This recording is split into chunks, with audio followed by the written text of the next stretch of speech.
Hello, this is Patricia. Do you have a free campground for 3 nights?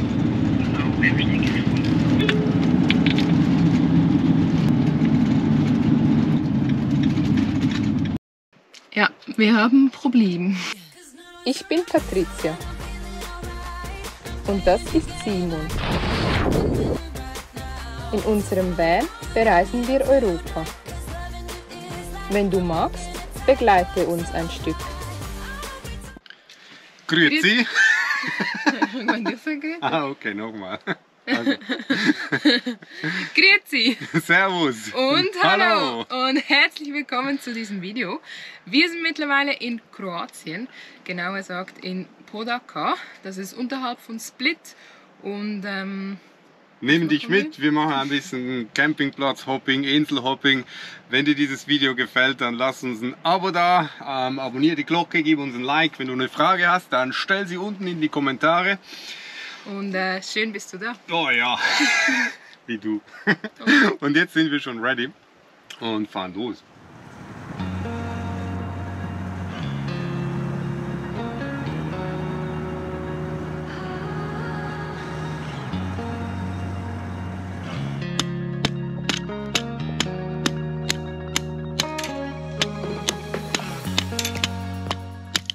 Also wir nutzen ja Peggypack und das ist echt ein super geniales System. Wir haben auch noch mal einen Ball dabei, weil mit dem Gummihammer kommt man nicht immer so weit. Und die Nägel sind für Spanien und alles was Süden ist unverzichtbar. Und es ist trotzdem eine schweißtreibende Angelegenheit. Falls du das nicht kennst, dann verlinke ich dir das mal unten in den Kommentaren. Wir sind super happy damit, hat uns ein Freund empfohlen. Wir haben unser Beil von Roselli, ein finnisches Beil, und was wir fast öfter brauchen ist den Hammerteil davon.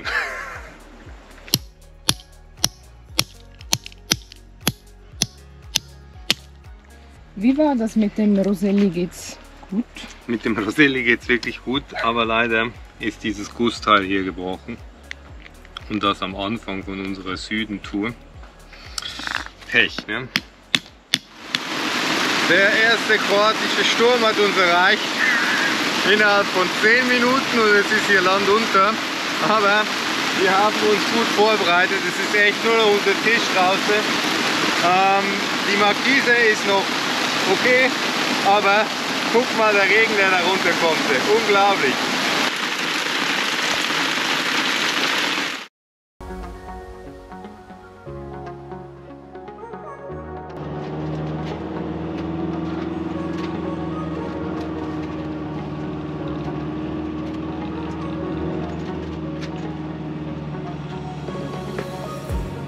Früher musste man, um nach Dubrovnik zu gelangen, immer durch Bosnien-Herzegowina durchfahren für 15 Kilometer, und das ist eine Außen-EU-Grenze mit harten Grenzkontrollen.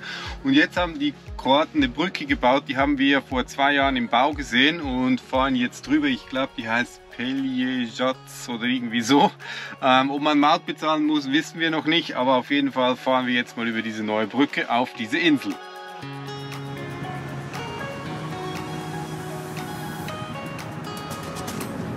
Die Brücke ist übrigens 2,4 Kilometer lang und 55 Meter über Meer, und sie ist kostenlos. Und übrigens, diese Region hier ist bekannt für ihre vielen Austernzuchtfarmen.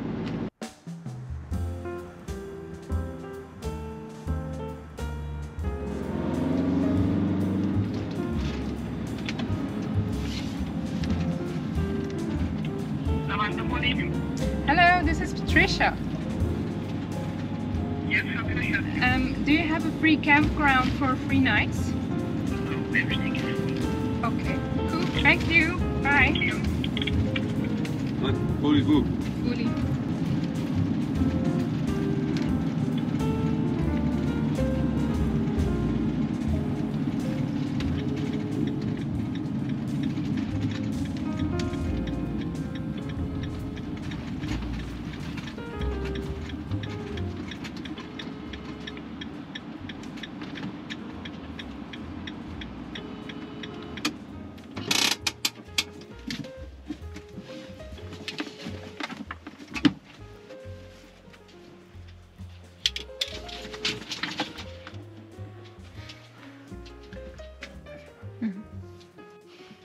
Ja, wir haben ein Problem.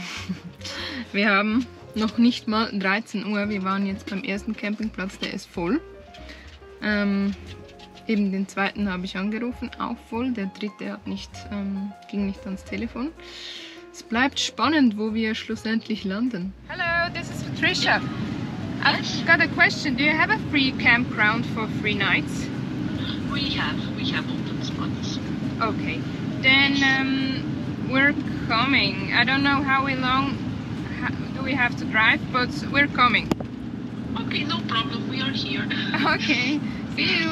Okay, see you later. Bye. Ciao. Wir sind auf dem Campingplatz Nevio angekommen. Er ist riesengroß, aber es ist wenigstens was frei. Und wir stehen ein bisschen schief, also fahre ich jetzt auf die Rampen.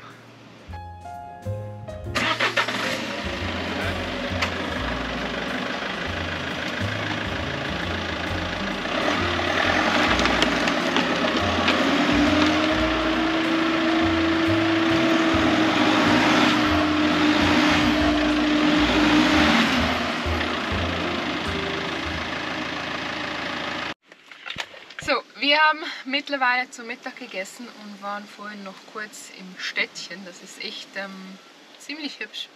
Aber ich glaube, wir gehen die nächsten Tage auch noch mal nach vorne und essen ein Gelati und dann werden wir dir das zeigen. Und jetzt gibt es Abendessen. Und zwar gibt es Brot. Und Trommelwirbel. Kannst du das einblenden?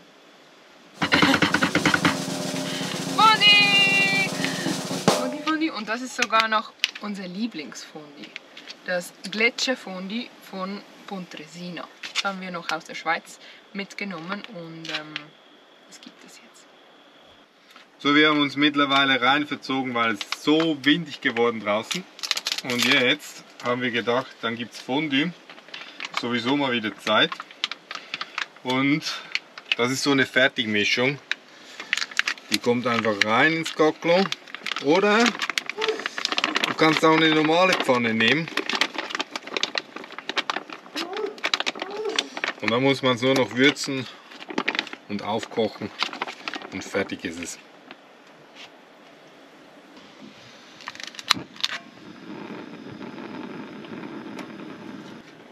Es gibt übrigens auch laktosefreie Fondues. Das hier ist so eins. Die muss man stärker aufkochen und immer in der 8 rühren. Und das mache ich jetzt mal. Und dann haben wir uns das nach all diesem Campingplatz-Stress, den wir heute hatten, redlich verdient.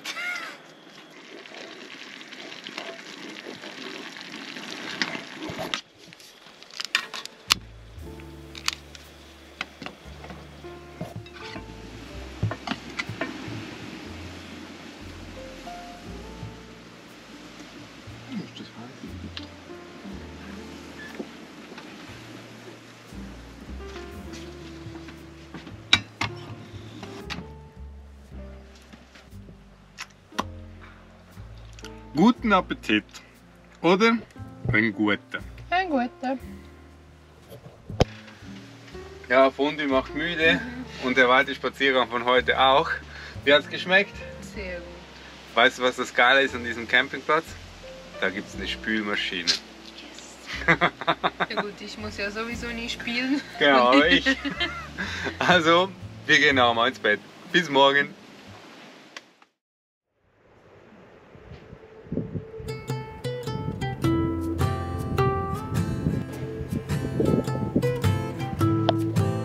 Guten Morgen, wir genießen hier die Zeit auf unserem wunderschönen Campingplatz. Und währenddessen Patricia ein bisschen in der Hängematte hängt, habe ich mir gedacht, es ist mal wieder Zeit, eine kleine Behandlung für unser Holz zu machen, weil wir das ja immer all halbes Jahr mal wieder mit frischem Öl überziehen. Und genau das mache ich jetzt. Wir haben in unserem Van ja richtig massive Eiche verbaut, die wir von Patricias Papa erhalten haben. Den Baum haben wir selber gefällt. Patricia und ich haben ihn selber aufgeschnitten mit so einem Motorsägewerk und haben das dann verleimt. Aber das braucht ein bisschen Pflege und darum ölen wir das immer. Und der erste Schritt ist, man schleift das Ganze mal mit 240er Körnung ein bisschen an und danach muss man Öl auftragen. Keine große Sache, aber es ist viel, viel schöner, wenn wir es regelmäßig machen.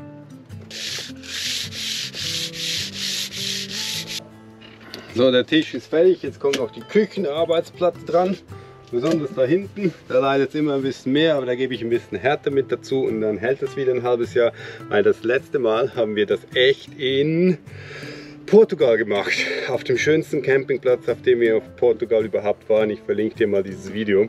Und jetzt ist schon wieder ein halbes Jahr durch, also die Temperatur ist gleich geblieben, der Ort hat sich gewechselt und ich schleife.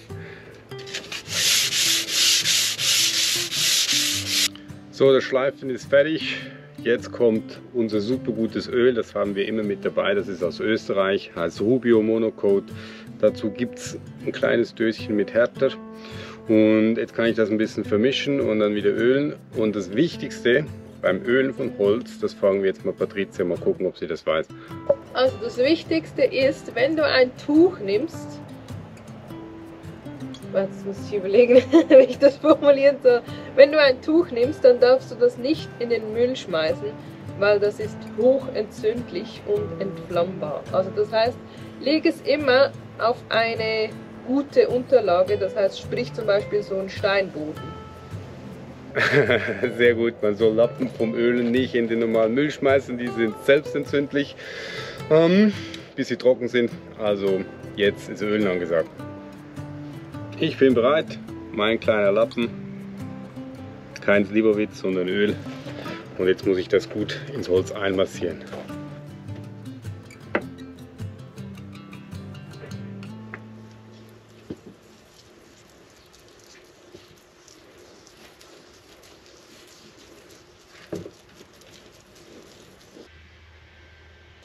Beim Bau unseres Van haben wir auf möglichst natürliche Materialien geachtet, soweit es im Van-Ausbau überhaupt geht. Aber unsere farbigen Schranktüren, die sind so aus einer Kalkfarbe und das darf man mit ein bisschen Wachs ab und zu wieder veredeln, wenn man das oft geputzt hat. Und da das jetzt gleich im Gleichen geht, mache ich das auch noch. Der Auftrag des Wachs ist ganz einfach. Dazu nimmt man ein bisschen Küchenpapier, ein bisschen Wachs drauf und dann schmiert man das einfach wieder auf die Oberfläche. 20 Minuten sind vergangen, das heißt, das überflüssige Öl kann weg. Ich habe keinen Baumwolllappen, also Küchenrolle muss es tun. Und danach muss es ein bisschen trocknen und dann haben wir wieder einen wunderschönen Van.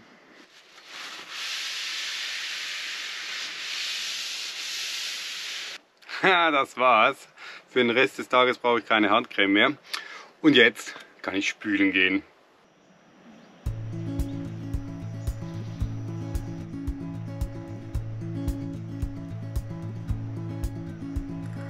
Wish that I could stay. Wish for this moment to never go away. But it's all in my mind. And though I know that there is nothing to find, you're a beautiful sight in the summer night. And you can't put up a fight in the misty light.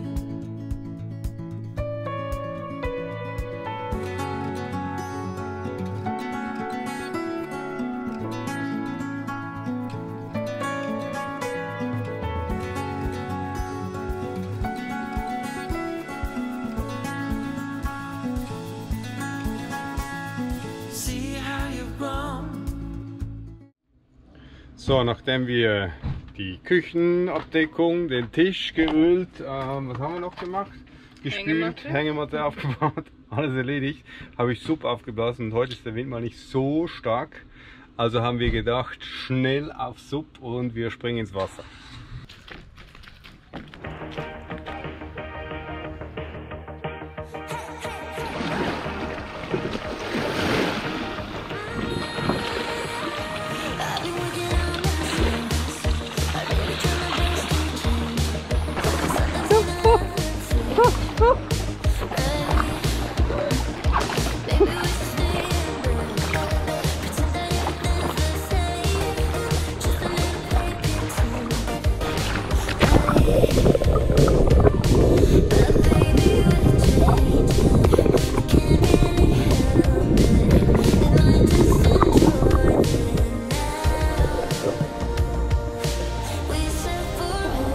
Patricia hat übrigens eine neue Sportart entwickelt, das heißt die Subschnorcheln.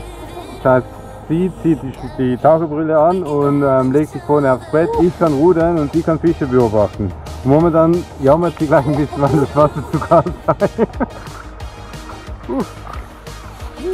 Eine gute Erfrischung, aber jetzt rein ins Wasser.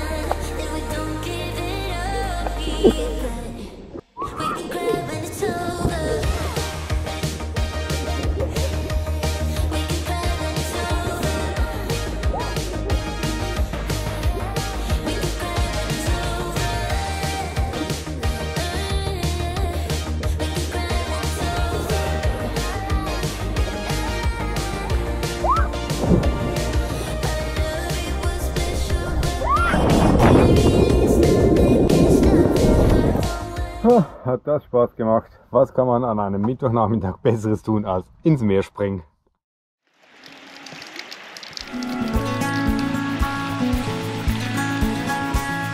See how you've grown while you roam in the streets all alone.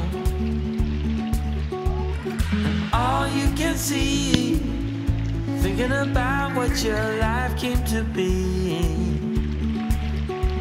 You're a beautiful sight in the summer night, and you can't put up a fight in the misty light.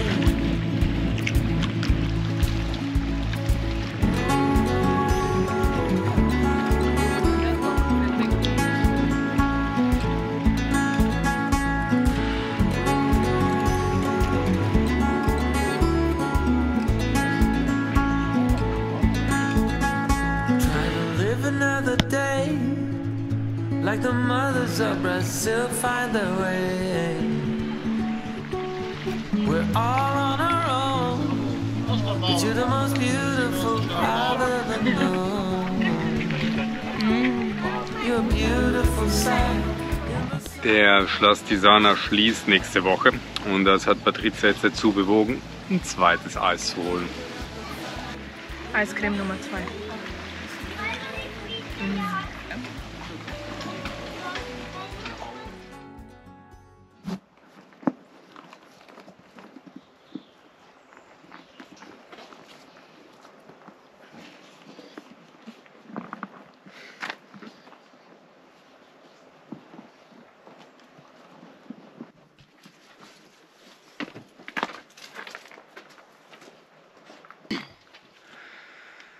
So, Das war eine Woche Campingurlaub. über eine Woche, wir sind irgendwie hängen geblieben.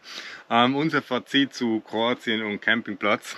Braucht es eine Reservierung? Ja, Ja, auch im Herbst. ja, es ist wirklich, bald geht hier alles zu, aber es ist proppenvoll. Die Campingplätze sind voll. Wir mussten 4, 5 Campingplätze teilweise anfahren, um überhaupt einen Platz zu kriegen. Darum sind wir jetzt auch so lange hier geblieben.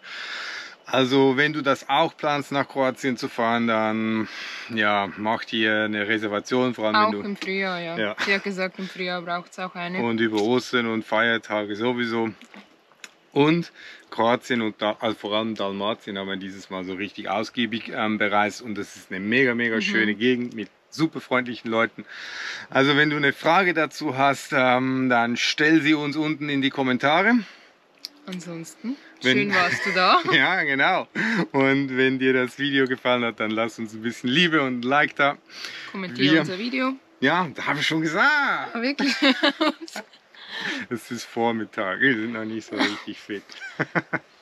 Auf jeden Fall müssen wir jetzt auschecken, Abwasser entsorgen und dann versuchen wir mit dem Wohnmobil nach Dubrovnik zu kommen. Mal schauen, ob uns das gelingt, aber das ist ein anderes Abenteuer. Also, tschüss. Tschüss.